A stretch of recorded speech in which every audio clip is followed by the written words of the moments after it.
সহ অন্যান্য মন্ত্রণালয়ে ঘাপটি মেরে রয়েছে, যারা আমরা বিগত 16-17 বছর সুবিধা থেকে বঞ্চিত। আমরা আজ ব্যবসা বন্ধের পথে, আমরা অধিকার বঞ্চিত। আমরা চাচ্ছি এই সমস্ত লুটেরা, অযোগ্য যারা এখনো অতীত চুক্তির আওতায় কাজে বহাল রয়েছে, তাদেরকে অতি সত্বর বহিষ্কার করে এবং শাস্তির আওতায় এনে যোগ্যতা সম্পন্ন লোক নিয়োগ করে আমাদের আইটি এবং আইটি রিলেটেড যে সমস্ত দপ্তর সংস্থা রয়েছে সেখানে তারা নিয়োগ পাক। প্রয়োজনে আমরা তথ্য দিয়ে সহযোগিতা করব। বাংলাদেশে অনেক তরুণ উদ্যোক্তা রয়েছে, বাংলাদেশে অনেক যোগ্যতা সম্পন্ন লোক রয়েছে। বর্তমান সরকার তার উপদেষ্টা পরিষদে অনেক যোগ্যতা সম্পন্ন লোক নিয়ে রাষ্ট্র পরিচালনা করছে। আইসিটিতে পরিবর্তন নয় কেন? বাংলাদেশে কি অযোগ্যতা সম্পন্ন লোকের ঘাটতি পড়েছে? আমরা চাচ্ছি এই সমস্ত ফ্যাসিস্টদের দালাল, দোসর যারা চিহ্নিত, সুনির্দিষ্ট তাদের বিরুদ্ধে অভিযোগ রয়েছে এবং লিখিতভাবে আমরা অভিযোগ দায়ের করেছি এবং তাদের বিরুদ্ধে অকাট্য দলিল রয়েছে। আজকের পর থেকে আমাদেরকে যাতে এভাবে রোদে পুড়ে আন্দোলন করতে না হয়। আমরা রোদে পুড়ে কাজ করতে চাই, আমরা রোদে পুড়ে দেশের উন্নয়নে ভূমিকা রাখতে চাই, আমরা রোদে পুড়ে প্রতারকদের জন্য কাজ করতে চাই না। সুতরাং আজকের যে আন্দোলন, এটাই আমাদের চূড়ান্ত আন্দোলন। আন্দোলন শেষে আমরা স্মারকলিপি দিয়ে যাব। সচিব মহোদয়কে বিনীতভাবে অনুরোধ জানাবো যাতে এই প্রতারক চক্র স্বামীগণকে অতি সত্বর আগামী 24 ঘন্টার মধ্যে তাকে যাতে বহিষ্কার, গ্রেফতার এবং আইনগত ব্যবস্থা গ্রহণ করে। এখানে আমাদের আরো উদ্যোক্তা রয়েছে, সবাই অনেক তথ্য দিবেন, বক্তব্য রাখবেন। আমি অনুরোধ করছি সাংবাদিক এবং মিডিয়া ভাইকে যারা আছেন এখানে, মেহরবানি করে এই তথ্যগুলি প্রচার করবেন যাতে করে ব্যাপক প্রচার পায় এবং আমাদের প্রধান উপদেষ্টার কর্ণপাত হয় এই বিষয়টি, যাতে করে আমাদেরকে এই দুষ্ট চক্রের বিরুদ্ধে আন্দোলন করতে না হয়। সরকার নিজ দায়িত্বে অনুপ্রাণিত হয়ে এই ধরনের প্রতারকদেরকে বিতাড়ন করবে, এই আশাবাদ ব্যক্ত রেখে সবাইকে অসংখ্য ধন্যবাদ জানাচ্ছি। পলক সিমের সিন্ডিকেট, পলক সামির সিন্ডিকেট ভেঙে দাও, গুড়িয়ে দাও। পলক সামির সিন্ডিকেট ভেঙে দাও, গুড়িয়ে দাও। সামির কালো হাত ভেঙে দাও, গুড়িয়ে দাও। সামির কালো হাত ভেঙে দাও, গুড়িয়ে দাও। আবু সাইদ মুক্ত, আবু সাইদ মুক্ত। এই পর্যায়ে আমাদের সামনে কথা বলতে আসবেন আইটি উদ্যোক্তা কাউন্সিলের নেতৃবৃন্দ পর্যায়ের ইমরুল কায়েস করা ভাই। একটু ধরেন তো, দুজন ধরেন, বুমগুলো দুজন ধরেন।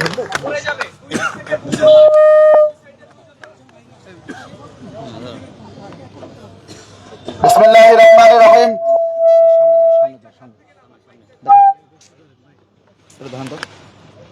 এদিকে দাও।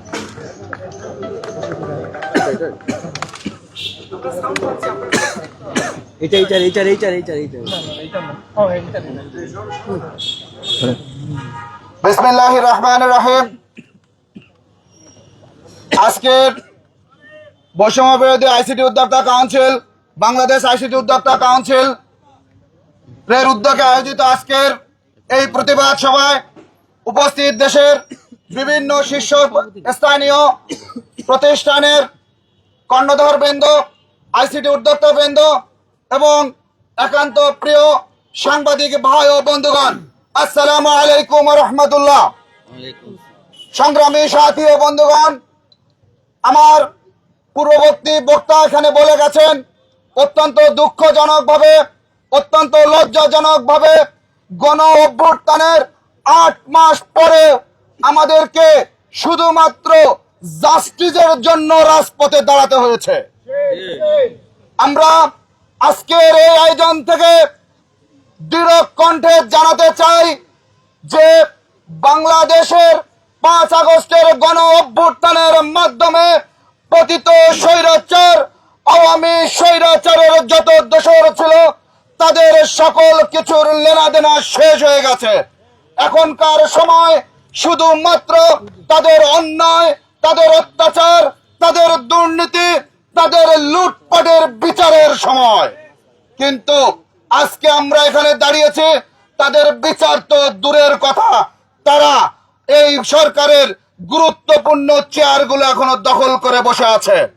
সম্মানিত সাংবাদিক বন্ধুগণ, আপনারা দেখেছেন এই অন্তর্বর্তীকালীন সরকার দায়িত্ব সরকারকে বিপাকে ফেলার জন্য সঙ্গত কারণে আমরা অত্যন্ত ধৈর্যশীলতার সাথে এই বেনামি আন্দোলনগুলো যাতে এখান থেকে ফল গ্রহণ করতে না পারে এবং অন্তর্বর্তীকালীন সরকার যাতে করে তার কার্যক্রম সুষ্ঠুভাবে পরিচালনা করতে পারে, তাই আমরা অতি উচ্চ মার্গীয় একটি প্রযুক্তি দল দিয়ে একটি টেকনিক্যাল দল সহ আমরা আইসিটি উদ্যোক্তারা এই অন্তর্বর্তীকালীন সরকারকে সহযোগিতা করে যাচ্ছিলাম। কোন ধরনের আন্দোলন সংগ্রামে আমরা রাস্তায় নামি নাই, কিন্তু 8 মাস পর আমাদেরকে লক্ষ্য করতে হচ্ছে এই যে স্টার্টআপ বাংলাদেশ লিমিটেডের ম্যানেজিং ডিরেক্টরকে নিয়ে আমরা কথা বলছি, এই প্রতিষ্ঠানটা যে শুধুমাত্র চুক্তি ভিত্তিক বা অ্যাডক ভিত্তিকে বিভিন্ন ধরনের কর্মকর্তা, সাবেক দুর্নীতিবাজ পলকের এবং সাবেক দুর্নীতিবাজ তথাকথিত আইটি বিজ্ঞানী জয়ের এই তার পালিত বিভিন্ন ধরনের কর্মকর্তাদেরকে নির্বাচিত করা হয়েছিল এবং তাদেরকে জায়েজ করার জন্য স্টার্টআপ বাংলাদেশ লিমিটেড যে কোম্পানি, এই কোম্পানিতে তাদেরকে একীভূত করা হয়েছিল। এই কোম্পানির মাধ্যমে আপনারা দেখেছেন যে আমরা আমাদের প্রেস রিলিজে বলেছি যে শুধুমাত্র রাজনৈতিক বিবেচনায় প্রতিষ্ঠানগুলোকে সরকারের কোটি কোটি টাকা, আমাদের দাতা গোষ্ঠীর কোটি কোটি টাকা বরাদ্দ দেওয়া হয়েছে। বন্ধুগণ আপনারা দেখেছেন শুধুমাত্র জুলাই অভ্যুত্থানের সাথে থাকার কারণে, দেশ ও জাতির স্বাধীনতার পক্ষে থাকার কারণে অনেক গুরুত্বপূর্ণ প্রতিষ্ঠানের বরাদ্দ বাতিল করার মতো লজ্জাজনক ঘটনাও আমরা দেখেছি। তাই আজকের এই আয়োজন থেকে আমরা সুস্পষ্ট ভাষায় ঘোষণা দিতে চাই, মাত্র 24 ঘন্টার সময় দিতে চাই। আর কোন চেয়ারে আমার ভাইদের রক্তের দাগ যাদের হাতে লেগে আছে তারা সরকারের কোন চেয়ারে বসে থাকতে পারবে না। 24 ঘন্টার পর আমরা অন্তর্বর্তীকালীন সরকারের মাননীয় প্রধান উপদেষ্টার বিশেষ সহকারী মহোদয় সহ আইসিটি ডিভিশনের সংশ্লিষ্ট সকল ঊর্ধ্বতন কর্মকর্তাদের দৃষ্টি আকর্ষণ করতে চাই। অবিলম্বে আমরা 24 ঘন্টা সময় দিচ্ছি। 24 ঘন্টা সময়ের মধ্যে এই স্টার্টআপ বাংলাদেশের ম্যানেজিং ডিরেক্টর সহ যারা এই ভবনে বসে এখনো স্বপ্ন দেখে স্বৈরাচারী খুনি হাসিনা বাংলাদেশে ফিরবে, তাদেরকে বিতাড়িত করতে হবে। আজকের যে অধিকার বঞ্চিত গত 16 বছর ধরে আইসিটি উদ্যোক্তাদের রাখা হয়েছে শুধুমাত্র পিপিআর এর নামে, নিয়মের নামে, বিভিন্ন ধরনের নিয়মের জাতাকলে বেড়া করে ফেলে এখনো নতুন নতুন টেন্ডার শিডিউলের মাধ্যমে যেভাবে আমার এই উদ্যোক্তা ভাইদেরকে বঞ্চিত করা হচ্ছে, আজকের এই আয়োজন থেকে আমি তারও তীব্র নিন্দা জানাচ্ছি। প্রয়োজনে এগুলো সংশোধন করে হলেও গত 16 বছর তারা কোন ব্যবসা বাণিজ্য তো দূরের কথা, মিথ্যা হামলা মামলার শিকার হয়ে দিননিপাত করেছেন, তাদের অধিকার ফিরিয়ে দিয়ে তাদেরকে কাজে ফেরার সুযোগ করে দিতে হবে। বন্ধুগণ আমরা দেখেছি এই নিয়মের বেড়াজালে গত প্রতিত স্বৈরাচারের দোষকদের মাধ্যমে অনেক অসম চুক্তি এই আইসিটি ডিভিশনের মাধ্যমে করা হয়েছে। অবিলম্বে সকল চুক্তি বাতিল করতে হবে। আর কোন কার্যাদেশ আমরা এই পতিত স্বৈরাচারের দোষকদের কাছে যাক, এটা আমরা মেনে নেব না। আমি আমার কথা শেষ করতে চাই। বন্ধুগণ, আজকে যে সাংবাদিক বন্ধুগণ এখানে উপস্থিত হয়েছেন তাদেরকে আমি অনুরোধ করব আপনারা এই বিষয়গুলো তুলে ধরুন। আমরা এই ডিভিশনের কর্তা ব্যক্তিদের সঙ্গে আবারও যোগাযোগ করব। আমরা বরাবরই বলে যাচ্ছি শুধুমাত্র এই অন্তর্বর্তীকালীন সরকারকে সুনিপুণভাবে কাজ করার জন্য আমরা ব্যক্তিগতভাবে আমাদের ব্যবসা বাণিজ্যের ক্ষতি করে হলেও আমরা সময় দিয়ে যাচ্ছি, যাতে করে এই সরকার একটু স্থিতিশীল হওয়ার মাধ্যমে আমরা আমাদের এই জাতির অধিকার ফিরিয়ে দিতে পারি, আমাদের উদ্যোক্তারা দেশের উন্নয়নে কাজ করতে পারে, এই আশা আমরা নিয়েই কাজ করে যাচ্ছি। প্রিয় বন্ধুগণ, আপনারা আমাদের সাথে থাকবেন, রাজপথে আমাদের সাথে থাকবেন এবং আমরা অধিকার বঞ্চিতদের অধিকার ফিরিয়ে দেওয়া পর্যন্ত রাজপথে থাকব। সকলকে এই দেশ গঠনের সকলকে উদাত্ত আহ্বান জানিয়ে আমার কথা এখানে শেষ করছে। আল্লাহ হাফেজ।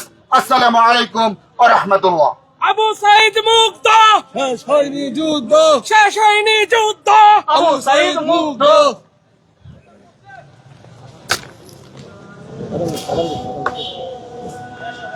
সমস্যা নাই, একজন আদান উত্তর দিলেই হবে, চলে যাও।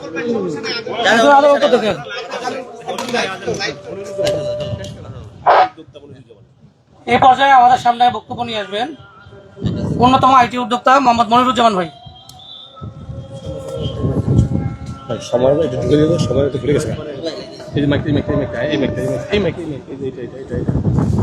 আসসালামু আলাইকুম।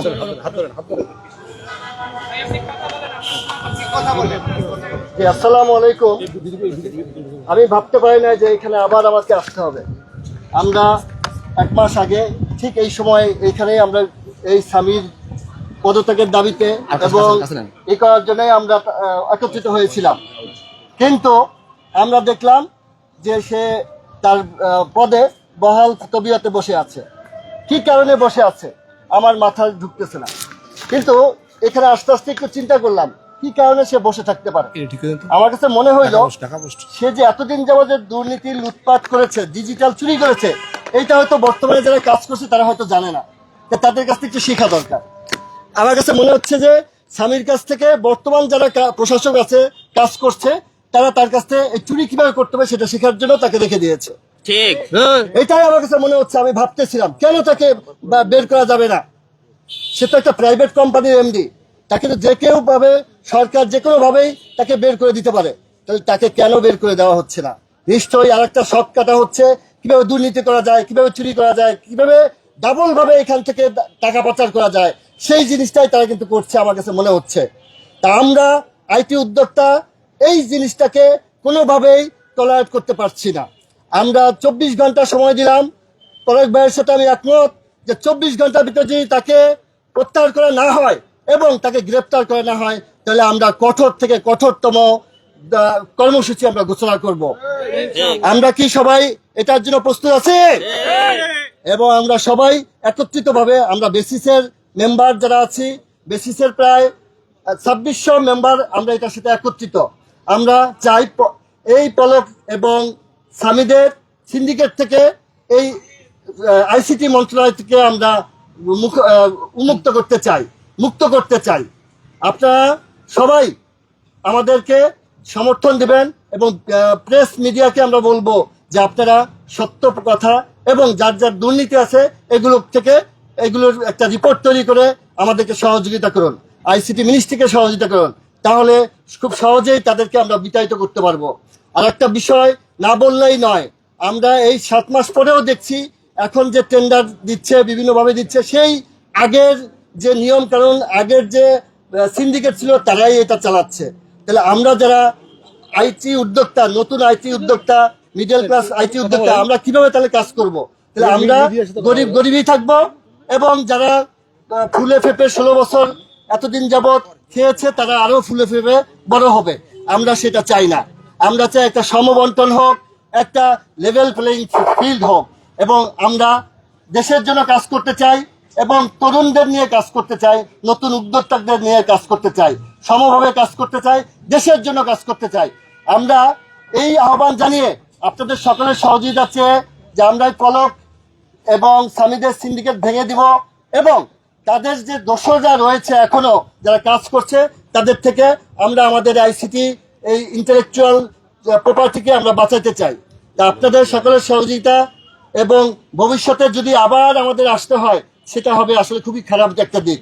আমরা চাই না 24 ঘন্টা পরে আমরা এই স্বামী থাকুক এবং তাদের যে দোষররা তারা থাকুক, এবং তারা যদি থাকেও তারা যেন ভালো হয়ে যায়। যদি ভালো না হতে পারেন আপনারা স্বেচ্ছায় চলে যান। এই আহ্বান রেখে আমি আমার বক্তব্য রাখছি। আসসালামু আলাইকুম।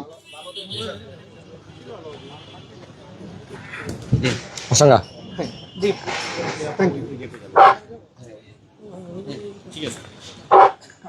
1 2 3 4 স্বামী তুই গদি ছাড়, 1 2 3 4 স্বামী তুই গদি ছাড়। এই পর্যায়ে আমাদের অন্যতম সিনিয়র আইটি উদ্যোক্তা ফৌজিয়া নিগার সুলতানা আপু কথা বলবেন।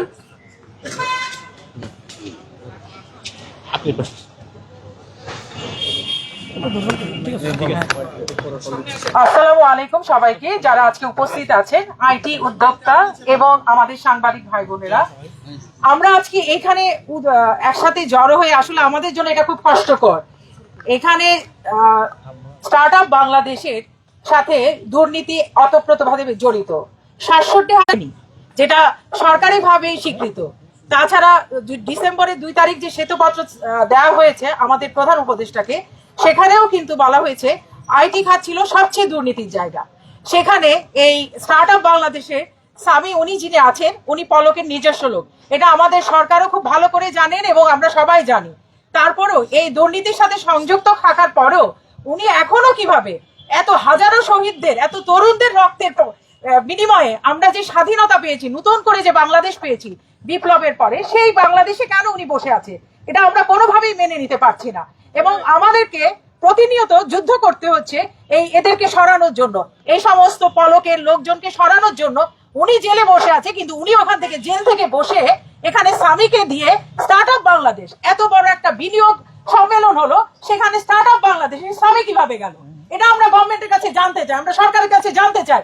সেখানে এরা দুর্নীতিবাজরা থাকলো, আমরা কিছুই বলতে পারিনি, কারণ আমাদেরকে বলা হয়েছে বিদেশি বিনিয়োগকারীরা আসছে, আপনারা এ নিয়ে কোনো কথা বলবেন না এই মুহূর্তে।